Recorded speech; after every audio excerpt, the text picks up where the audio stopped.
So we got up nice and early this morning. This is day 8 of our trip. And sadly, we're going to be leaving Creekside here as soon as we're done with breakfast. This has been an outstanding place to stay. We have really enjoyed our time here. The staff is really nice.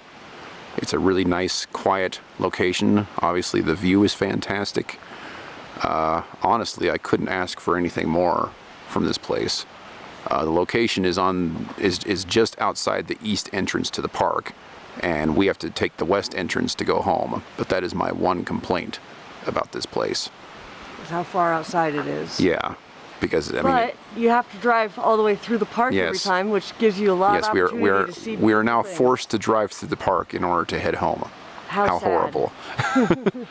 And this is our nice little cabin. It's been very good to us. They got 2 heaters in there, so it's been nice and toasty. And we've only had to use one, really. Yep.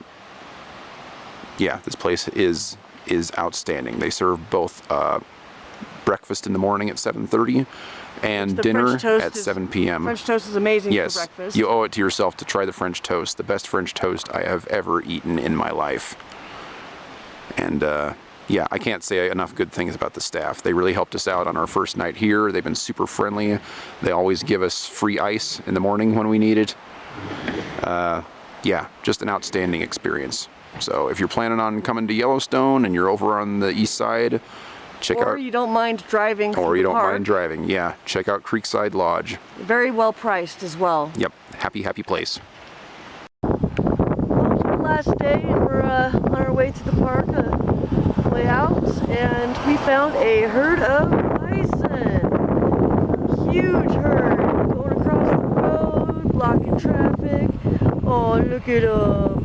Look at the little baby over there. Oh yeah, look at that. They're going across the road. Yep, we're gonna be stuck here for a little while, but that's okay. We wanted to see some animals before we left. Yep, this will probably be our last time to see any of them, so. Oh yes. We need to try to get one of them to come in the car so we can take them home.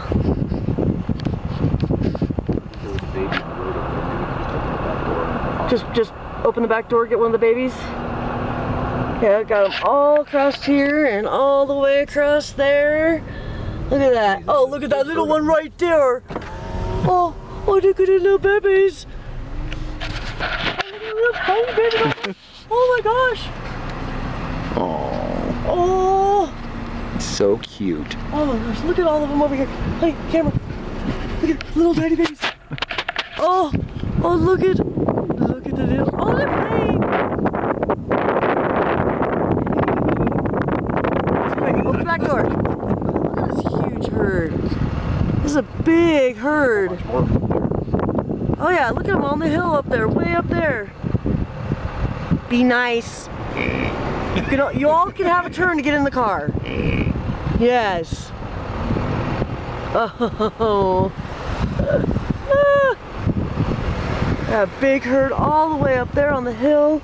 And then over here too. Look at that. Look at all of them. Jeez. All right. So we're just about out of the park at this point. West Yellowstone is just a few miles away. And we got just a couple more bison here that I wanted to get some video of. I'm sure going to miss these cute, cuddly little things. Okay, easy. So I'm gonna go try to buy He's busy having breakfast. He's about 4 feet from the car right now. Oh yeah. As close as we can get safely to in the car. Almost reach out and touch him. Don't touch him. We don't need the car scratched. Alright, let's get up to this one. We got people taking pictures of us up there. We're just that awesome. And then we have this guy right here. And we got another guy busy munching away. He's looking right at us. That was very kind of him. I think he smiled for the camera. Did he? That was sweet of him. Yes, it was. This will probably be the last cool thing we see before we're out of here. Yep, we're on the last little bit of road before we exit. We've only got a few miles to go before we're out of the park. Very, very sad to be leaving. But once again, Yellowstone was kind and blessed us with a whole bunch of bison company before we had to leave. Oh, that guy got way too close to the one behind us. So we're almost to Craters of the Moon, and we've got this really, really cool mountain range over here on the right-hand side. Looks like something straight out of a Western movie. I just thought I'd shoot.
There was like a little pull off on the side of the road and a little trail. It wasn't marked or anything.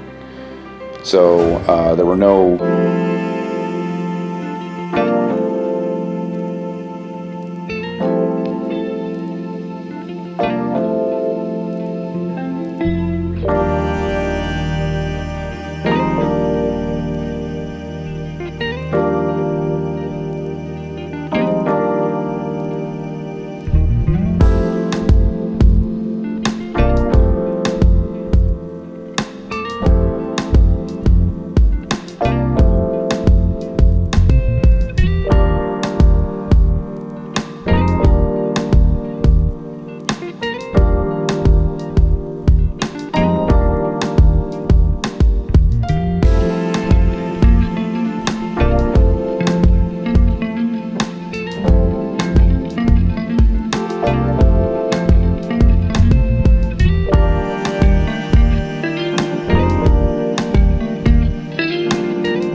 closed due to COVID. I think we've seen just about everything that we're going to be able to see at the Craters of the Moon Park. But I gotta say, this place is pretty freaking cool. The views are really awesome. All the hikes that we did do were really, really short and gave us fantastic views at the top. All of it's pretty much wheelchair accessible. Even the steeper ones, you could get a wheelchair up. The only one you probably couldn't get up is the really tall sandy one. That really tall sandy one, whatever the name of that one was. The Infernal Cone or whatever. Yeah.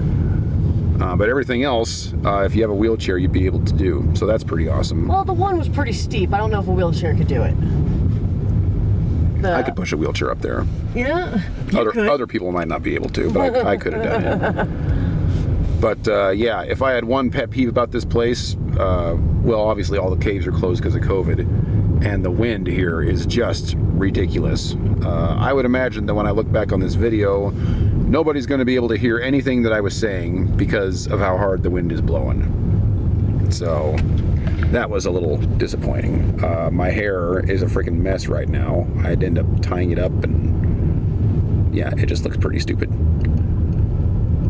And when we were coming down the Inferno Cone, our eyes and nose were just like completely dried out. And we got obliterated in the face with dust, with lava dust, which does not feel good in the eyes. Yeah, so if you're going to go up there, I would strongly recommend some kind of facial mask and goggles or something like that, because it doesn't feel good to get that gravel thrown at you when the wind's blowing so hard.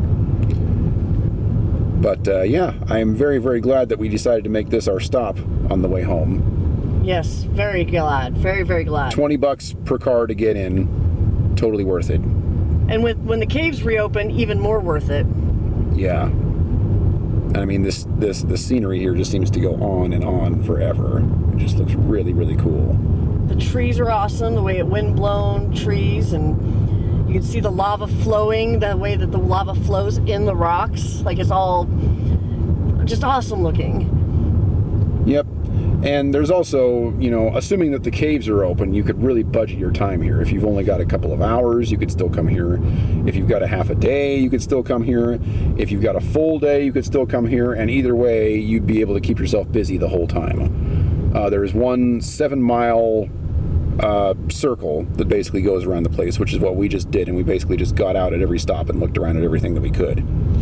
And then, of course, there's a couple of long hikes that we didn't do because we don't have the time for it. And then the caves as well, which were closed. So, yeah, you could really make, you know, a day or maybe even 2 days of this place if you felt like doing everything. If you did all the caves, yeah, and all the hikes. Yeah. Totally. So, yeah, good stuff. This is going to be our last stop for today, because by the time we get to Crater Lake, it's going to be dark. So we will tackle that tomorrow.